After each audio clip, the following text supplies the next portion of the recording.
When you went out to Austin, you went on the open mic for the Mothership. Yeah, I didn't even know that was happening. I went for the Kill Tony show. I'm gonna check the cameras and shit. Yeah, go ahead.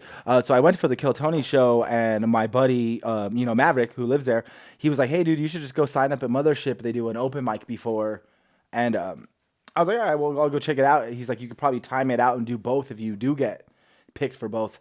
So there was like over 100 comics literally just standing in front of the club, bro. It's like pretty chaotic, and there's just this table and a sign up, and I signed up, and then they put like a list back out about 30 minutes later. Like a call list, right? Yeah, they just like post it right on the front, and my name was smack dab, and they only picked 16. It was like 16 out of 100, and mine was like right in the middle. I was like number 8.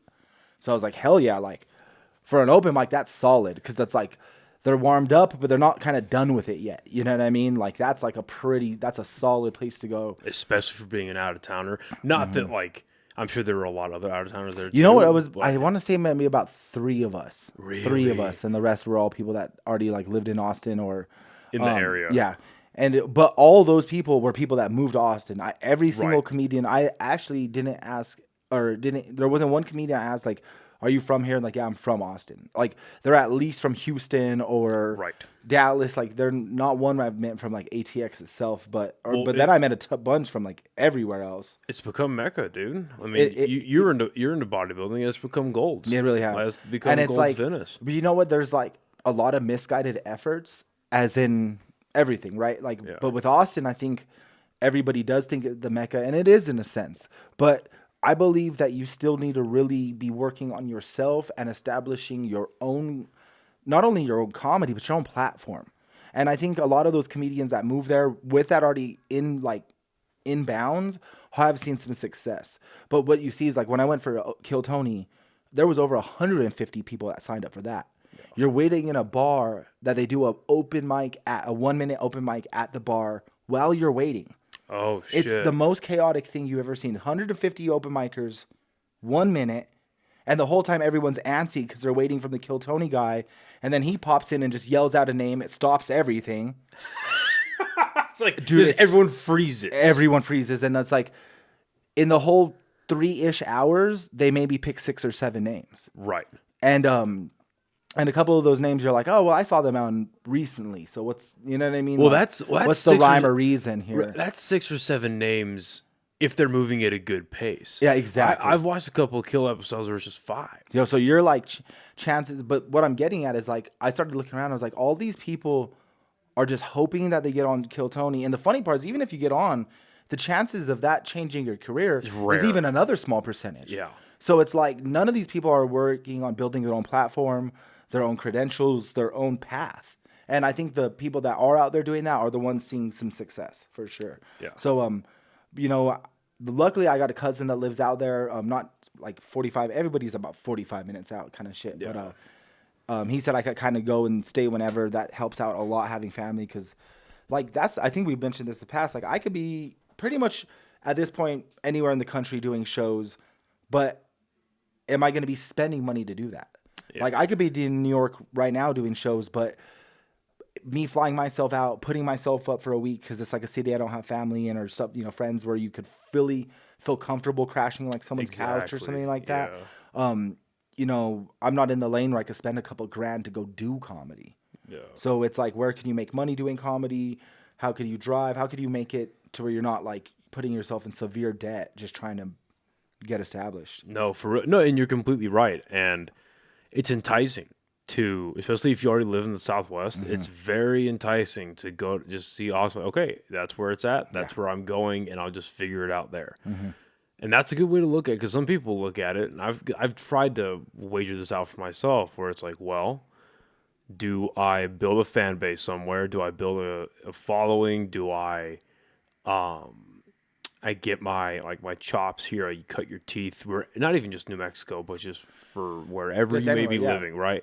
Or do I just immediately head for the hills, or head for, New Hollywood and try to cut it there? Mm-hmm. And you're right. I think it's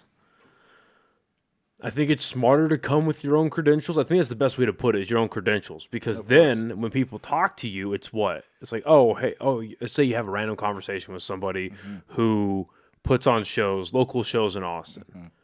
And they, hey, how long have you been doing comedy? Oh, just like a year and a half, and I just moved out here. And they're gonna, what do you now sound like? It's like, oh, you came out, it's like, okay, you're just another open sound mic. like everyone out there. Yeah, it's everybody else. Oh, no, so Zach Abeyta, how long have you been doing comedy for? Oh, this many years. I did da-da-da-da-da. Not that like you're gonna build out a resume, but you're just gonna say like it sure helps, man, when people look up your stuff and it just and it his social media presence. You know, exactly. it looks nice. And luckily, like going out to scenes and starting super blind without like anyone is a little tough, and that's why I always recommend people like comedy festivals are amazing because that's where you'll meet comedians in other cities.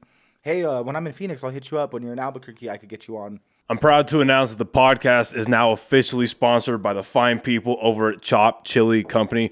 Guys, this is some of the best chili you can get here in the state of New Mexico, and they are online as well as in stores. They can be found at Smith's, Albertsons, Sprouts, John Brooks, and Lowe's Corner Market. They have 3 amazing flavors that you see here, and they also have frozen green chili that you can get online. Go on over to the website, chopchilico.com, and get yourself some amazing chili today. Podcast is now officially sponsored by the amazing people over at High Desert Relief, a premier herbal destination right here in the state of New Mexico. They have extremely well-trained and knowledgeable staff that are more than happy to help you find what you're looking for or try something that you maybe have never thought of. They have 2 locations here in Albuquerque, 1 in Santa Fe. All 3 will be listed right here and in the description of this episode. All 3 offering legendary products at absolutely legendary prices, including this awesome merch that they were so kind enough to gift me here. All of this can be found at all 3 of their locations. Again, big thank you to the guys over at HDR for supporting. Now back to the episode. Kind of give them that return favor. I think that's the best way, but like luckily Maverick was out there, right? And you know, small fucking world. Best bud. So like that, the world really is who you know at the end of the day, or the vouch, right? So it's like, I could message, and I did both ways, because you want to do you want to cover all your bases. So I reached out to Maverick. He's like, these are the people to reach out to. They run this and that show. Hit him up. You feel free to let him know you're my buddy. And then, he doubled back and he was like, this is my buddy. This is my buddy. He's going to be reaching out to you. There's one thing, them reading my message, but when they see it from, like, same thing if we know each other and I was like, hey, dude, you should for sure have Josh on or whatever, whatever who it is. And, like, you hear it for me, whether just, like, say he hit you up and you didn't know him. You're all like, this guy wants to be on my podcast. Like, I don't even know who this is. Like, right. So I think that vouch helps a lot. So making your connections and people that in your class and your level is going to really help you out when you want to start like expanding and traveling and stuff like that. Because another example is like Denver's probably the city I put the most work into just because it's close, big city, great comedy scene. I'll be there coming up February 7th to 11th and I have 10 shows. And, like 9 shows in Denver, 1 show in the Fort Collins Comedy Fort, nice. Doing Comedy Works again, like an actual book show, not just like their open mic. Shit. But I've been doing Denver since day one. Like I started going out there like 3 months into comedy for open mics. That's what Josh was telling me. And same thing since doing comedy festivals in the Southwest. You get such a big group of them that come out here. You start to meet them so much, and you see them year after year, and you go up. You still got to prove yourself. You got to bang on the shows and kill it. Yeah. But luckily, I've put a really good work into that scene, and it's paying off because I just put together a great run and continue to do next I'll probably do Phoenix, go back to Austin, and then New York's after that, which is great. But like I said, that's something I got to save up for. You know what I mean? I know people out there, but nothing that I'm gonna be like. I'm gonna be on something like giant. I'm sure it'll be a lot of cool independent stuff. Well, that's coming though. It is. Yeah. It seems to me that you're really starting to reap the benefits you've been sowing over the last years and years and years of work. And talk about knowing people and just networking and because New Mexico's tight as it is, right? So if you meet people here that are more than likely to go out and do things like out of the state, it's weird how even if you're in that 100-mile vicinity, it's like how many of the New Mexicans went there and how many. Oh yeah, for sure. I get that all the time. Talk about a small world.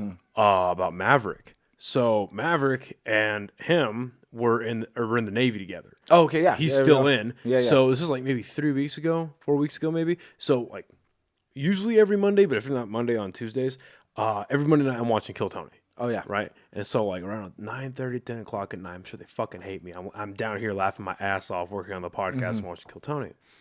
Well, like 3 or 4 weeks ago, I'm in the kitchen getting food together. And Joey goes, "Hey, do you know this guy?"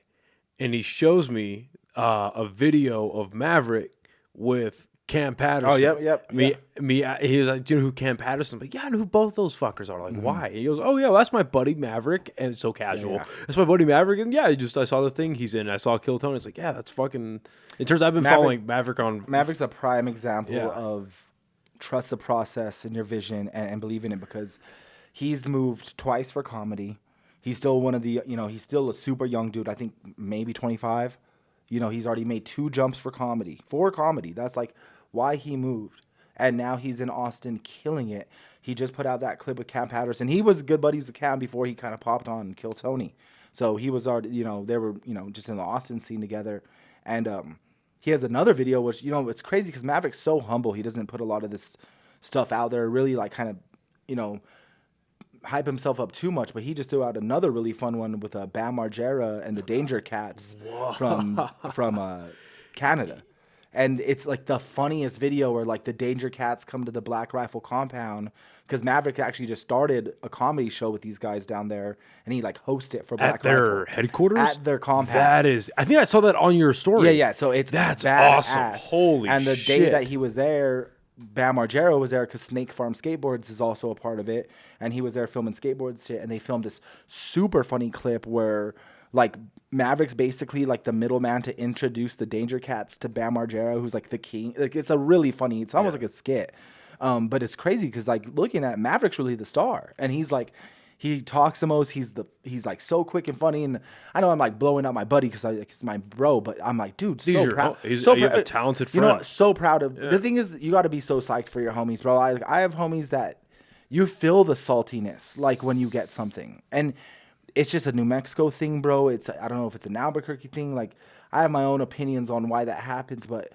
when I see my friends get stuff, I'm psyched, dude. I'm psyched, and because at the end of the day, another friend, this like rising tide raises all boats, bro. And your lane is your lane, and it's gonna happen for you when it happens. You got to work hard no matter what. But when you see your homies, like you got to celebrate that stuff for sure. Well, their success doesn't take away from yours. Not at all. It doesn't. Not at all. Especially if you're on this. I mean, not that entertainment goes against each other, but if you're on the same team, if you're both doing comedy. Let's say your homie pops off way quicker than you do. You're still working on it. Maybe he had a year less than you. Let's just say he's fucking funnier. Because comedy, who's the funniest is king. So what if your friend pops off, and then because you weren't a salty dick and you were genuine with your praise, genuine with the recognition, like, hey, I can get you 10 to 15 minutes on this really cool show. Yeah. Don't you want to be friends with other talented people? And do you want to be talented with people that are the shit? I mean, I do. Yeah. You know what I mean? And you got to, like I said, you got to be psyched for people. That's like the biggest thing is like, and not just for personal gain. I want to make that a thing, right? Like build genuine relationships, but like, is it not an added bonus? And you just like can never know. Like I know that's one of my closest dudes and comedy buddies and stuff, but like my favorite show in Austin was that Black Rifle show, and it was by a whim, right? Like I did the Mothership. I did Creek in the Cave, which was super dope venue as well. Nice. I had another Thursday one that was like a fun, like independent, like small black kind of black box theater style room. But Wednesday I didn't have anything, and Maverick's like, hey, he's like, I got this little show, but it's like 2 hours south of Austin. But if you want to make the drive with me, you could do it. And he's like, it's just this thing for like Black Rifle coffee. Bro, that's literally how he presented it. Literally. I need to meet this guy. And I was awesome. Like, yeah, bro, I don't have nothing. I'll make the cruise. Like, it'd be cool just to kick it nonetheless. And then, like, we take this cruise. We go to this place called, and I know I'm botching the name, but it's like Boerne, Texas. It's like spelled kind of weird. And we get to this like compound, and this is like huge wooden doors with like a Black Rifle, and it just opens up, and there's like 4 houses and this like crazy auto shop. And we pull in, and he's like, yeah, Bam Margera was here skateboarding yesterday. I filmed. I'm like, what? And we go in, and they're like, yeah, like Travis Pastrana was here burning out last week. And it just looks like it's like Texas Disneyland, bro. It's like cars burning out. You go to the gym, it's so Texas. They have a full gym in there, and the gym, you know, like normal gym plates go up to 45. Yeah. This is some Texas shit. I've been in so many gyms in my life. I've never seen this. They had 55-pound plates. Beautiful. Just to be like, it's Texas. Like, we're going to go a little bigger. Like, it's so funny. You carry around that yeah, they pussy had like 10-pound weight? No, thank you. I guess they have a pretty big podcast, and I feel bad. I think it's like Nobody Cares Pod. I don't. Yeah, it's something along those lines, yeah. There was also another really cool dude named Francis something. He was like a Twitch streamer and shooter. They had a really... But we ended up doing this comedy show there, and it was almost all for like ex-military and people from this like little small town. And it ended up being my favorite one. I got to close it out, and it was a killer show. Everybody rocked it. And Maverick's like, just to let you know, everyone's like ex-military. They're like, and not just ex-military. They're like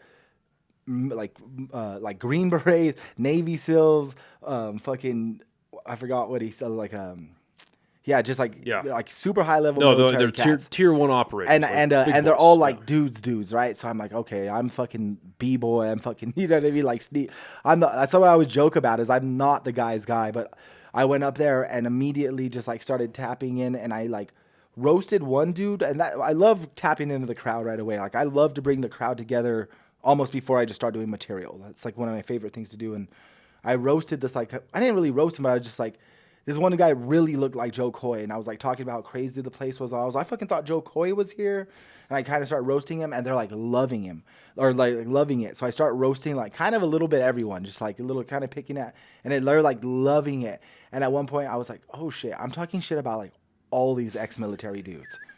And I was like, I don't know if I've ever been like so close to death or the safest in my life. Like, I don't know. And they were like a cool ass group, bro. And I ended up, you know, telling the story about, you know, me getting shot. And, you know, Maverick, we maybe do a couple shows a year, and he's never really there when I tell the story. So I never really tell the part about him taking me to the hospital and this and that.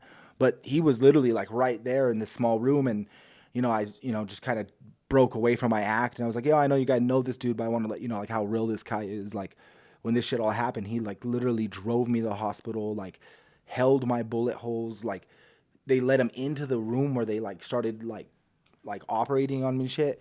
And like I remember looking at my dude and be like, yo, bro, like am I gonna like live? And I like turned to them. I was like, and now look how we're living. And it like got a huge applause break, and they were like so hype. And I just like went back into the act, and it was like a super sincere moment that I never really put in the story. And it was really like dope that I was able to make it work at the homie show in front of like all his people and stuff. So